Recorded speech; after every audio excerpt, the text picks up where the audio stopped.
Hello বন্ধুরা, সবাই কেমন আছো? আশা করি ভালো আছো। দেখো আমি এখানে কিন্তু সামুদ্রিক কাঁকড়া নিয়ে চলে এসেছি। দেখো আমি এখানে বঁটি নিয়েও বসে পড়েছি। এখন কিন্তু আমি কাঁকড়াগুলো ভালো করে কেটে পরিষ্কার করে নেব। আর তারপর আমি আজ রান্না করব কাঁকড়ার তেল ঝাল। দেখো আমি কিভাবে রান্না করি, তোমরা কিন্তু প্রথম থেকে শেষ পর্যন্ত অবশ্যই দেখতে থাকবে। চলো। দেখো আমি কাঁকড়া ধুয়ে কাটার পর আমি কিন্তু এখানে উনুন ধরিয়ে নিয়েছি, কড়াইও দিয়ে দিয়েছি। কড়াইয়ে পরিমাণ মতো তেল দিয়ে দিলাম।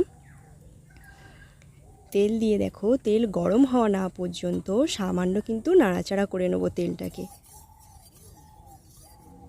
এখন দেখো তেল গরম হয়ে গেছে, এবার আমি কাঁকড়াগুলো ভেজে নেব।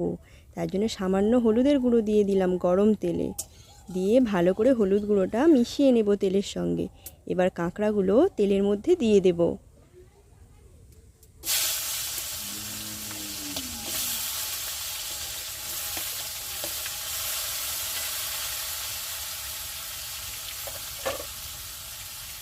দিয়ে সামান্য একটু লবণ দিয়ে দেব, দিয়ে কাঁকড়াটা ভালো করে সুন্দর করে ভেজে নেব।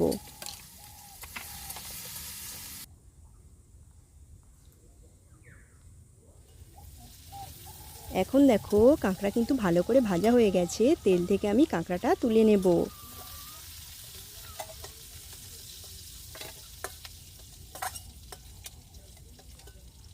কাঁকড়াগুলো তুলে নেওয়ার পর ওই তেলেই দেখো আমি এবার মশলা কষবো। তাই জন্য আমি এখানে কেটে রাখা দুটো বড় সাইজের পেঁয়াজ একদম ছোট ছোট করে কুচি করে নিতে হবে, সেই কুচি পেঁয়াজগুলো তেলে দিয়ে দিলাম।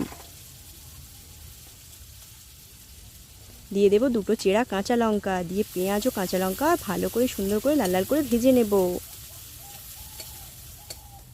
এখন দেখো পেঁয়াজগুলো সুন্দর করে ভাজা হয়ে গেছে, এক এক করে আমি এখানে দিয়ে দেবো। প্রথমে দিয়ে দিচ্ছি রসুন বাটা, তারপরে দিয়ে দেবো আদা জিরে বাটা, দিয়ে দেবো একটা টমেটো কুচি,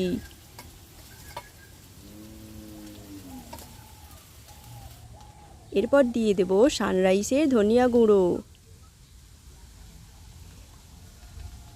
দিয়ে ভালো করে কাঁচা মশলাগুলো 2 থেকে 3 মিনিট ভেজে নেব।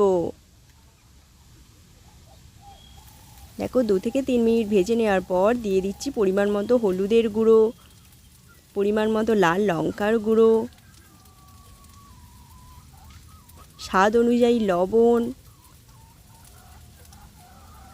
এবং সামান্য একটু স্বাদের জন্য চিনি দিয়ে এবার সামান্য একটু জল অ্যাড করে নেব। দিয়ে আবারও সব মশলা কিছুক্ষণ সময় ধরে কষে নেব।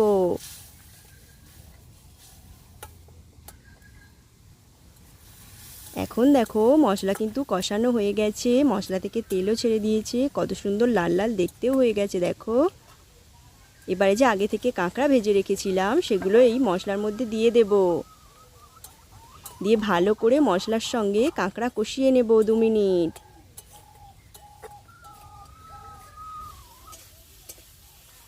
দেখো এখন কাঁকড়া কষানো হয়ে গেছে, এবার পরিমাণ মতো জল দিয়ে দেব।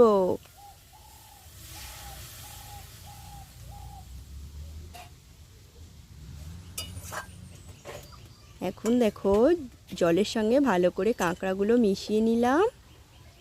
এবার আমি ঢাকনা দিয়ে হতে দেব 5 থেকে 7 মিনিট।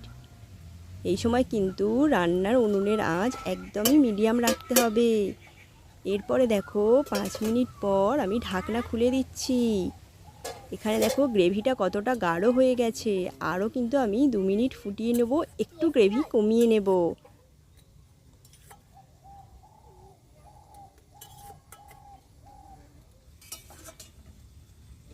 দেখো 2 মিনিট ফুটিয়ে নেবার পর গ্রেভি আরও গাঢ় হয়ে গেছে।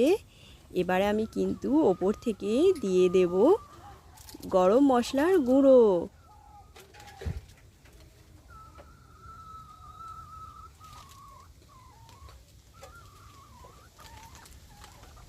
আর দিয়ে দেব কাঁচা ধনিয়া পাতা।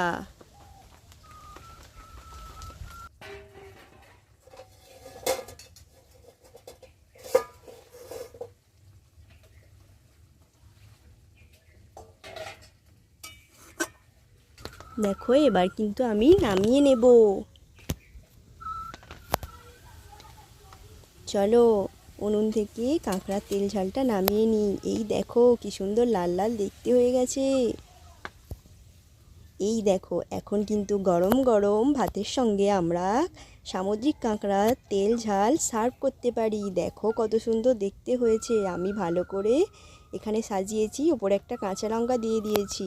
আজকের রান্নাটা যদি ভালো লাগে তোমরা অবশ্যই কমেন্টে জানাবে এবং লাইক করবে, এবং এমন যদি আরও রান্না দেখতে চাও তাহলে সাবস্ক্রাইব করে পাশে থাকবে। চলো দেখা হবে আরও নতুন ভিডিওতে, ততক্ষণ সবাই ভালো থেকো, টাটা।